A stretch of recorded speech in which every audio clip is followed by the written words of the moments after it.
이상하고 황당한 명령이라는 제목으로 하나님 말씀을 나눠보고자 합니다. 우리가 함께 읽고 있는 사도행전은 크게 두 사람의 이야기로 나누어 볼 수 있습니다. 한 사람은 예수님의 수제자였던 베드로였고, 또 한 사람은 지금 우리가 살펴보고 있는 사도 바울이라는 사람입니다.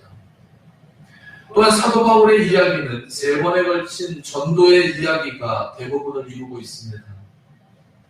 오늘 우리가 함께 읽고 있는 본문은 베드로의 이야기가 끝나고 이제 사도 바울의 이야기가 시작되는 부분을 우리 함께 읽고 있습니다. 그리고 이 이야기는 바울이 어떻게 전도 여행을 시작하게 되었는지 그 배경을 우리에게 설명해 주고 있습니다. 또한 바울은 우리가 읽은 사도행전 13장을 시작으로 사울에서 바울로 이름을 바꾸어 부르기 시작합니다. 사도행전 9장에서 처음 예수님을 만났던 그 바울은 전혀 다른 삶을 살기 시작했고, 사도행전에는 기록되지 않았지만 예수님을 만나고 나서 그는 아라비아 사막 광야에서 지내다가 다시 다메섹으로 돌아갔고 3년 만에 다시 예루살렘으로 가게 되었습니다. 그 내용이 갈라디아서 1장 16절부터 18절에 기록되어 있습니다. 그 부분을 잠시 제가 읽어봅니다. 그의 아들을 이방에 전하기 위하여 그를 내 속에 나타나시기를 기뻐하셨을 때에, 이것이 예수님을 처음 만났던 때를 말합니다. 내가 곧 혈육과 의논하지 아니하고 또 나보다 먼저 사도된 자들을 만나려고 예루살렘으로 가지 아니하고 아라비아로 갔다가 다시 다메섹으로 갔노라. 그 후 3년 만에 내가 게바를 방문하려고, 베드로를 말합니다. 베드로를 방문하려고 예루살렘에 올라가서 그와 함께 15일을 머물렀다. 이것이 본문의 내용입니다. 이렇게 예루살렘으로 갔던 바울은 복음을 전하다가 유대인들의 미움을 받아 죽을 위기를 맞게 되었고, 믿는 사람들의 도움으로 고향인 다소로 보내지게 되었습니다. 사도행전 9장의 내용입니다. 그렇게 고향으로 보내졌던 바울은 이후에 사도행전 11장 25절부터 30절에서 바나바라고 하는 사람을 만나게 됩니다. 그리고 그 사람을 만나 그와 함께 안디옥이라고 하는 지역으로 가게 되었고, 거기서 1년간 사람들을 가르치면서 교회를 세웠습니다. 그렇게 바울은 바나바와 안디옥에서 사역하게 되었고, 오늘 본문 사도행전 13장 1절에 보니까 안디옥 교회에 5명의 지도자들이 있었는데 어느덧 바울은 그 5명의 지도자들 중에 한 사람이 되어 있었습니다. 당시 안디옥 교회는 예루살렘 교회 다음으로 세워진 교회였으며 로마의 3대 도시 중에 하나였던 가장 큰 도시 중에 하나에 세워진 큰 교회였습니다. 이렇게 순탄해 보였던 바울의 인생에 어느 날 바나바와 함께 따로 세워져 여행을 하라라고 하는 명령이 떨어졌습니다. 제가 여기서 주목하는 것은 바울이 전도 여행을 시작하게 된 이유입니다. 이전에 바울은 전도 여행을 하겠다고 말한 적이 없었습니다. 그는 아무런 계획도 없었고 가고 싶다고 말한 적도 없었으며 전도 여행을 해야 할 이유가 하나도 없었습니다. 그런데 갑자기 바울에게 전도 여행을 하게 된 이유를 성경은 이렇게 간단히 설명하고 있습니다. 그것은 바로 성령이 시켰기 때문입니다. 제가 바울이 전도 여행을 시작하게 된 이야기에 관심을 가지게 된 것은 그가 지금 하고 싶은 일이 아니라 성령이 시키는 일을 하고 있었기 때문입니다. 중요한 것은 사도행전 11장 26절을 보면 사람들이 안디옥 교회의 사람들을 그리스도인이라고 부르기 시작했다라는 구절이 있습니다. 이 말씀은 바울이 성령이 시키는 일을 하는 것이 바울 한 사람의 이야기가 아니라 안디옥 교회의 이야기였고, 더 나아가서 이것이 그리스도인들의 일이라고 성경이 가르쳐주고 있는 것입니다. 그리스도인들은 뭐가 다릅니까? 지금 우리는 그리스도인이라고 불리는 사람들입니다. 여러분 말입니다. 또 접니다. 우리는 그리스도인이라고 부름을 받습니다. 그러면 우리는 무엇이 다릅니까? 세상과 우리는 무엇이 다르고 세상과 우리는 무엇이 달라야 합니까? 그리스도인들의 특징은 무엇입니까?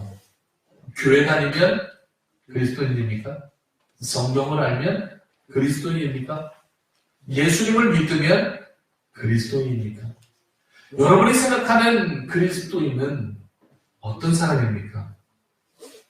오늘 우리가 말씀을 읽어가면서 안디옥 교회 사람들은 그리스도인이라고 불렸고, 이들의 특징은 오늘 본문을 통해서 배우는 첫 번째는 성령이 시키는 일을 하는 사람들이었다는 것입니다. 성령이 시키는 일. 그렇습니다. 어떤 사람은 돈 때문에 일합니다. 어떤 사람은 명예 때문에 일하고, 어떤 사람은 자신의 미래를 위해서 일하고, 어떤 사람은 사람과의 관계 때문에, 또 가족 때문에 일을 합니다. 어떤 사람은 누군가가 시켜서 일을 하기도 하고, 어떤 사람은 욕심 때문에 일을 하기도 합니다. 우리가 세상 사람들과 다른 이유가 있다면 우리는 성령이 시키는 일을 하는 사람들입니다. 우리는 하고 싶은 일을 하는 사람이 아닙니다. 교회는 하고 싶은 일들을 해내는 교회가 아닙니다. 우리는 어떤 목표나 이유가 있고 계획이 있고 욕심과 열정이 있어서 어떤 일을 하는 사람들이 아닙니다. 그래서 고린도전서 10장 31절은 이렇게 기록하고 있습니다. 그런즉 너희가 먹든지 마시든지 무엇을 하든지 다 하나님의 영광을 위해서 하라. 그렇습니다. 우리는 하나님의 영광을 위해서 먹고 마시는 사람들입니다. 여러분은 무엇을 위해 그렇게 열심히 살고 있습니까? 새벽부터 일어나서 밤늦게까지 고민하고 애쓰고 힘쓰는 이유는 무엇입니까? 여러분은 왜 그렇게 열심히 살아가고 있습니까? 무엇이 여러분을 그렇게 일하게 만들고 있습니까? 여러분, 우리는 세상과 다른 일을 하는 사람이 아닙니다. 우리는 세상과 똑같은 직장에 나가서 똑같이 열심히 일하고 똑같이 삽니다. 그러나 분명한 것은 우리는 그들과 같은 이유로 살지 않습니다. 같은 일을 하지만 같은 이유로 그 일을 해내지 않습니다. 똑같은 일에 똑같은 의미를 두지 않습니다. 이것이 제가 생각하는 세상과 그리스도인이 다른 이유입니다. 그렇다면 우리는 어떻게 하나님이 시키시는 일, 성령이 시키시는 일을 알 수 있습니까? 무엇이 성령이 시키는 일이며 무엇이 하나님이 기뻐하시는 일입니까? 우리는 어떻게 이 일들을 구분할 수 있을까요? 여러분은 어떻게 구분할 수 있습니까? 제가 오늘 본문에 관심을 가지는 두 번째 이유입니다. 우리는 하나님이 시키시는 일과 그렇지 않은 일들을 구분할 능력이 없습니다. 그걸 구분해낼 지혜도 없습니다. 그래서 저는 오늘 본문을 읽으면서 안디옥 교회와 바울이 어떻게 하나님이 기뻐하시는 일과 성령이 시키는 일을 구분했을까라는 생각을 했습니다. 그리고 2절에서 우리는 그 해답을 찾을 수 있습니다. 2절은 이렇게 기록하고 있습니다. 주를 섬겨 금식할 때에 성령이 이르셨다. 그렇습니다. 주를 섬겨서 금식하고 있을 때 성령이 그들에게 말씀해 주셨습니다. 여기서 섬기다라고 하는 단어로 쓰인 헬라어 레이투르게오라고 하는 말. 이 말은 신약 성경 다른 곳에서 예배하다라는 말로 사용되었습니다. 무슨 말입니까? 안디옥 교회 성도들이 하나님께 예배하고 금식할 때에 하나님이 그들에게 말씀하셨다는 이야기입니다. 어느 날 갑자기 하나님이 나타나셔서 하나님의 이야기들을 그들에게 말씀해 준 것이 아닙니다. 이렇게 해라 저렇게 해라. 이것이 하나님의 뜻이다 저것이 하나님의 뜻이다. 이들에게 말씀하신 것이 아니라는 겁니다. 또한 이 말은 어느 날 갑자기 담임 목사님이 결정해서 이 두 사람을 전도 보내기로 결정한 것이 아니며 또 어느 날 갑자기 성도들이 모여서 투표를 해서 이 두 사람을 보내기로 결정한 것이 아니라는 것을 의미하기도 합니다. 또 어느 날 갑자기 누군가를 보내야만 하는 상황이 생겨서 어쩔 수 없이 두 명을 보내야만 하는 상황이 생긴 것도 아닙니다. 이러한 결정은 어떤 한 사람의 결정도 아니요, 교회의 모든 결정도 아니며 어떤 상황이 생겨서 결정한 것도 아니라는 것을 말하고 있습니다. 오직 성령이 말씀하셔서 이 모든 일들이 일어났다고 성경은 말하고 있습니다.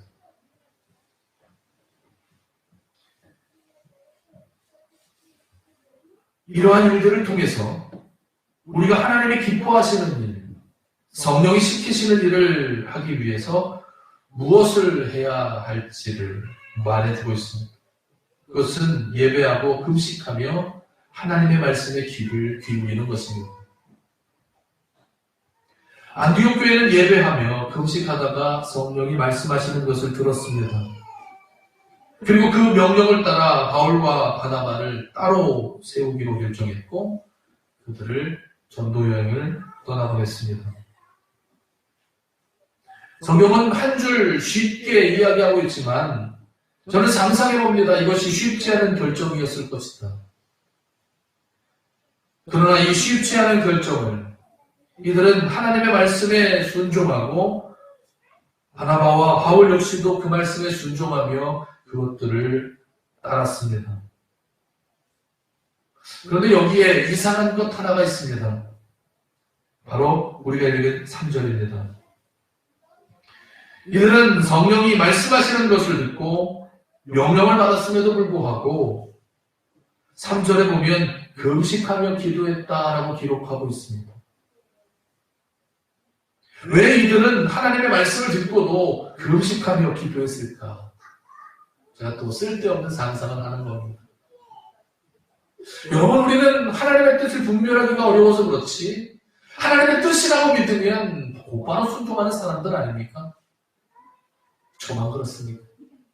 이게 하나님의 뜻인지 하나님의 뜻이 아닌지 구분할 수 없어서 그렇지 하나님이 확신을 우리에게 주신다면 그것이 하나님의 뜻이라고 분명히 믿어지면 우리는 그 즉시 순종할 수 있는 마음과 상태가 준비되어 있는 사람들 아닙니까?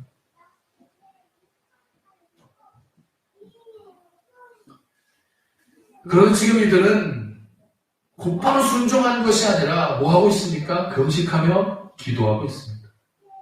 이것이 제 상상력을 자극하기 시작했습니다. 그러면서 제가 이런 상상을 해봅니다.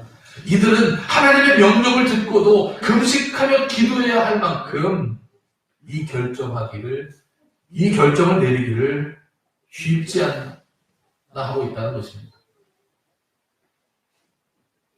바울과 바나바에게 이 두 사람에게도 전도 여행을 갑자기 떠나는 것은 쉽지 않은 결정이었을 것입니다. 그만큼 갑작스러운 명령이었고 준비할 시간도 준비할 마음의 시간도 없을 만큼 갑작스러운 일이었을 것이라고 생각합니다.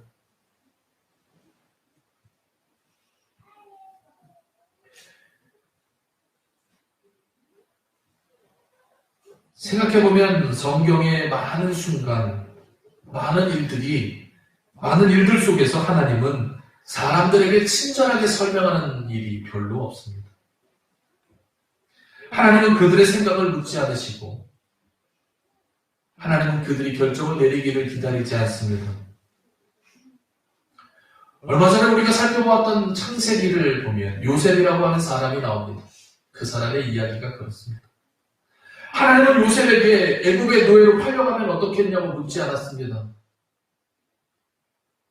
고생은 좀 하겠지만 내가 앞으로 너에게 애굽의 총리가 되게 해줄 테니 참아보겠냐고 그에게 말씀해 주지 않았습니다. 예수님도 예수님의 제자들을 부를 때에 그들에게 제자가 되면 어떻겠냐고 말씀하지 않았습니다. 고난은 좀 있겠지만 예수님의 제자라고 하는 영광 속에 살 것이라고 그들을 꼬시지 않았습니다.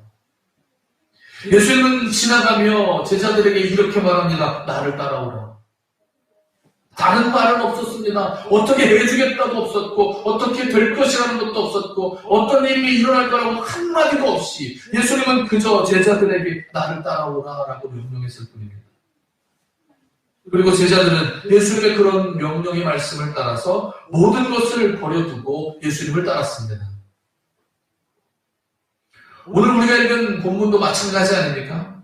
하나님은 바울과 바나바에게 전도 여행을 떠날 수 있냐고 친절하게 묻지 않았습니다. 준비가 되었느냐? 상황은 되었느냐? 그럴 마음은 있느냐? 그럴 용기는 있느냐? 그럴 믿음은 있느냐? 내가 너희에게 이런 것들을 약속하고 이런 일들을 해줄 테니 어디 한번 해보겠냐고 하나님은 그들과 상의하지 않았습니다.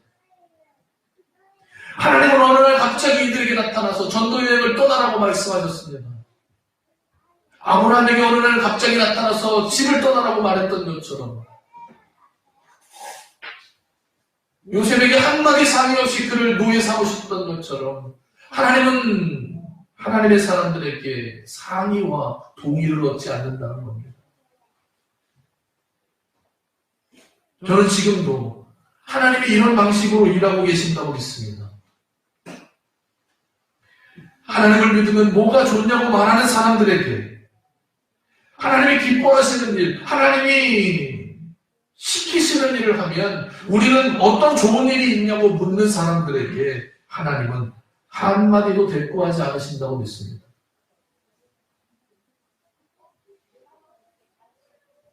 하나님은 누구와도 자기의 일을 설명하지 않으시고 하나님은 누구와도 타협하지 않으시며 누구하고도 설명하지 않으십니다.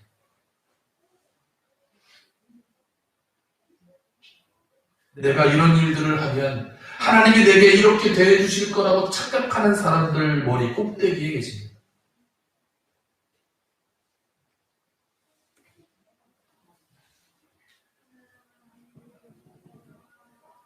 이제 말씀을 정리해보고자 합니다. 바울은 어느 날 갑자기 하나님으로부터 명령을 받았습니다.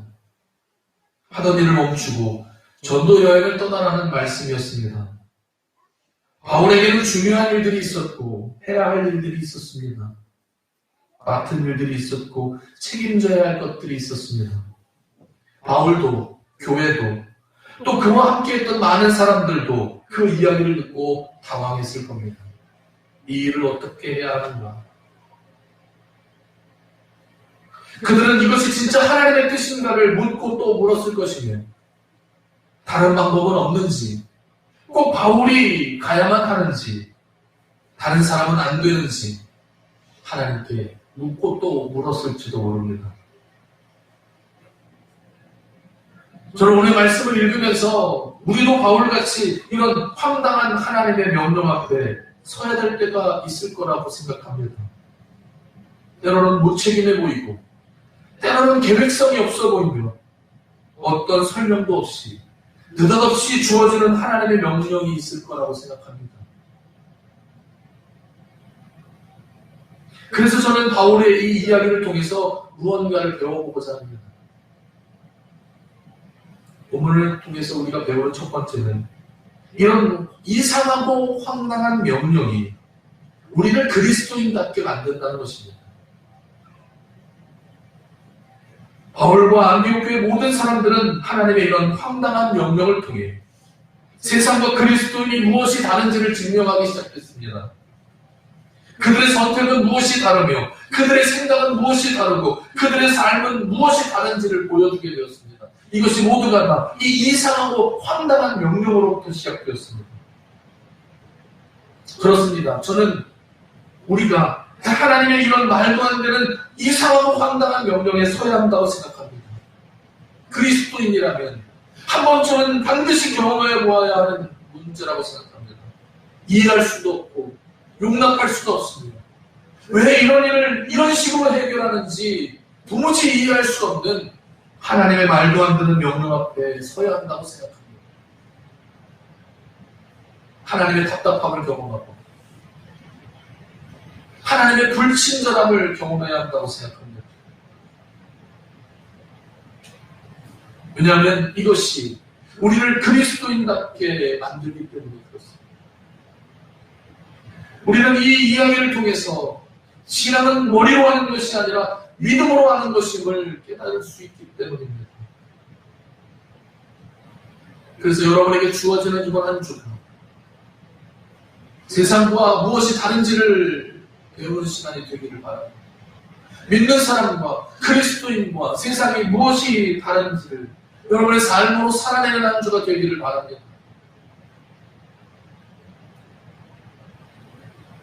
누가 시켜서 하는 일에서 하나님이 시켜서 하시는 일이 되기를 바랍니다.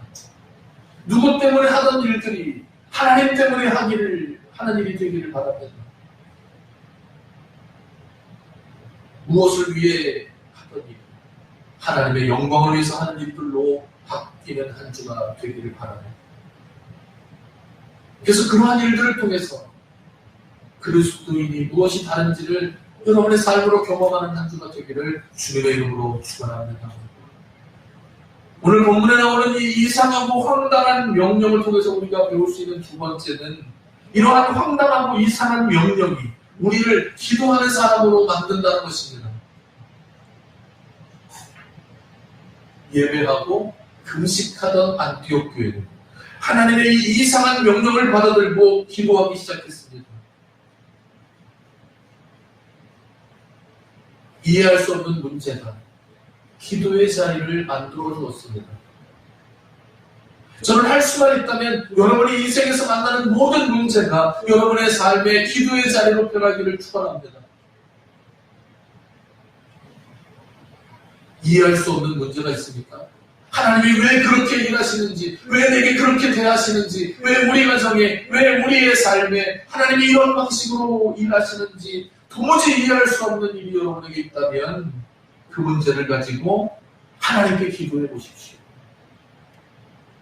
모든 것을 제가 다 설명할 수는 없지만 하나님이 그 문제를 가지고 기도하라고 말씀하실지 누가 알겠습니까? 그 문제보다 더 큰 하나님의 은혜를 만들어낼 줄 누가 알겠습니까? 이번 한 주간 여러분의 문제를 놓고 기도해 보십시오.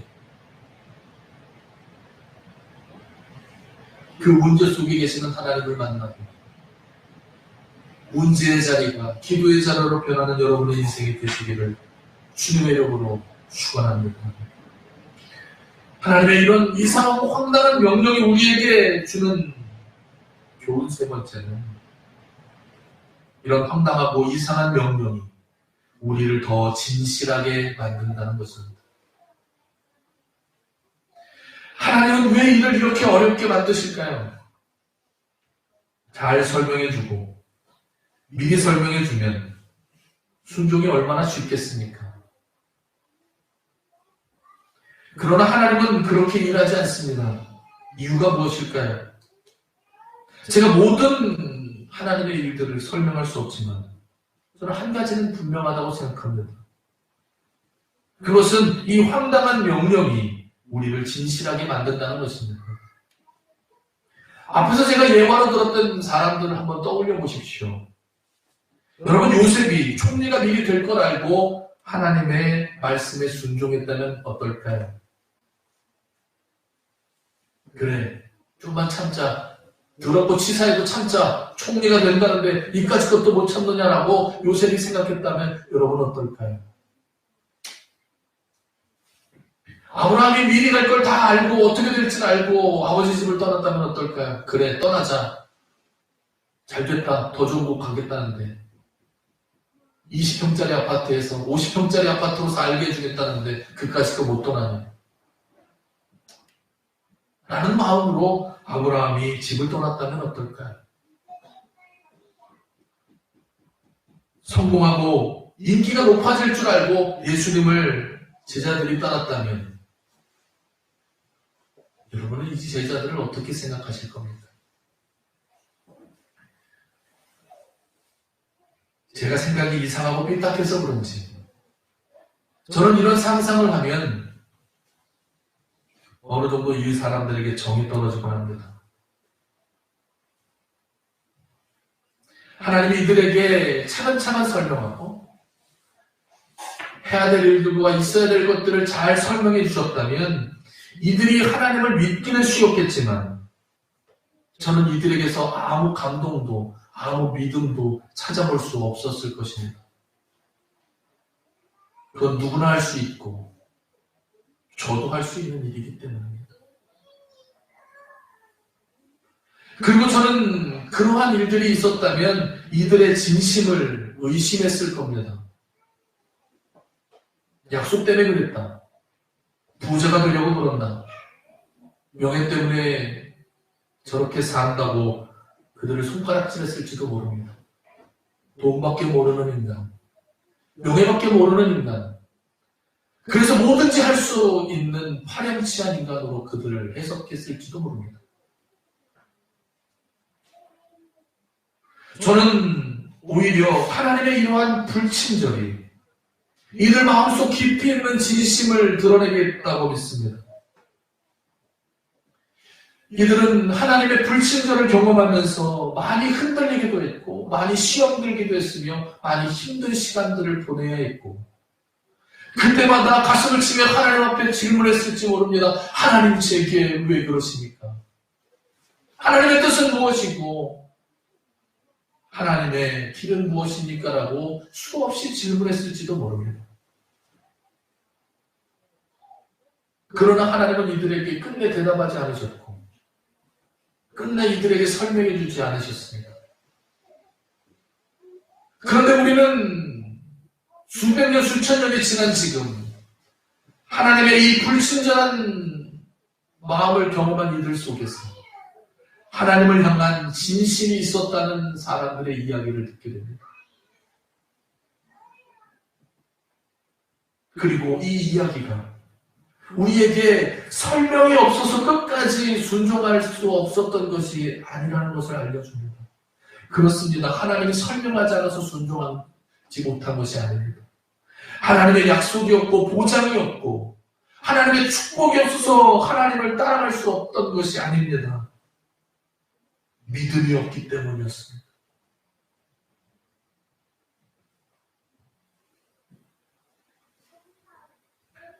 하나님의 불친절이 바울을 더 순수하게 만들었습니다. 하나님의 불친절이 바울을 더 정직하게 만들었습니다. 더 진실되게 만들었고 그렇게 그는 이제 전도의 첫 발을 내딛게 되었습니다. 무엇 때문에 디딘 걸음이 아니라고 말합니다. 무엇을 바라고 디딘 걸음이 아니라고 말합니다. 무엇을 얻기 위해, 무엇을 이루기 위해, 무엇을 해내기 위해, 어떤 사람이 되기 위해, 누군가를 기뻐하기 위해서 억지로 내딛는 걸음이 아니라고 우리에게 설명해 줍니다.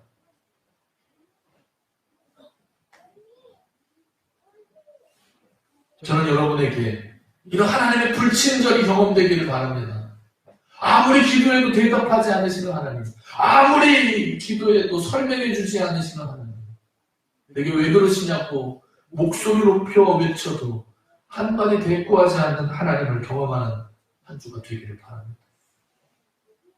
그리고 우리는 그 불친절 앞에 무너지는 인생이 아니라, 상처받는 인생이 아니라, 시험되는 인생이 아니라, 그 속에서 더 진실하고 더 정직하고 더 신실하게 주님 앞에 서는 시간들이 되기를 주님의 이름으로 축원합니다. 주님 앞에 서고 믿음으로 사는 사람들의 삶이 무엇인지 여러분의 삶으로 보여주는 한 주가 되기를 바랍니다. 쉽다고 말하는 것이 아닙니다. 바울이 하나님이 기뻐하시는 첫걸음을 걸었던 이 삶을 바라보면서 이제 여러분도 믿음으로 첫걸음을 걷는 시간이 되기를 바랍니다. 믿음으로 결단하고 하나님이 기뻐하시는 아름다운 첫걸음을 내딛는 여러분의 인생이 되시기를 주님의 이름으로 축원합니다.